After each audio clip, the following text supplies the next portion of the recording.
Sa ibang balita, sa halip na mag-import, mag-e-export na ng bigas ang Pilipinas.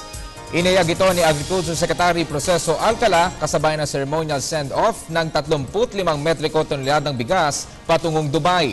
Ang mga iluluwas na bigas ay kinabibilangan ng aromatic at long-grain rice na kailangan ng nasabing bansa.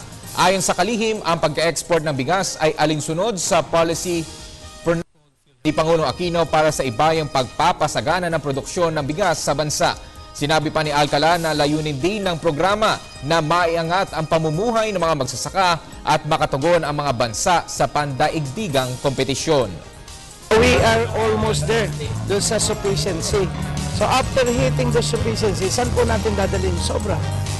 So we have to test the international market para kung saan po mayroong international market, makapag-focus po tayo sa varieties na viable po at marketable sa kanila. If we will just hit yung pong sufficiency level, after hitting sufficiency at sumobra ka, the tendency is always to go down ang presyo. So once na nag-go down po ang presyo, tatamad din na naman na magsasaka. Napakahirap po mag-encourage na magsasaka na magtanim. So kung bumagsak po ulit ang presyo, saka tayo kakamot ang ulo at saka po tayo mag-iisip ng market. So hindi po natin gusto mangyari yan. Kaya po ang Department of Agriculture right now, inaayos po natin ang projection para pumbuntis yan eh. Hindi po kung kailan napapanak saka ka naghanap ng lampin. We should be prepared.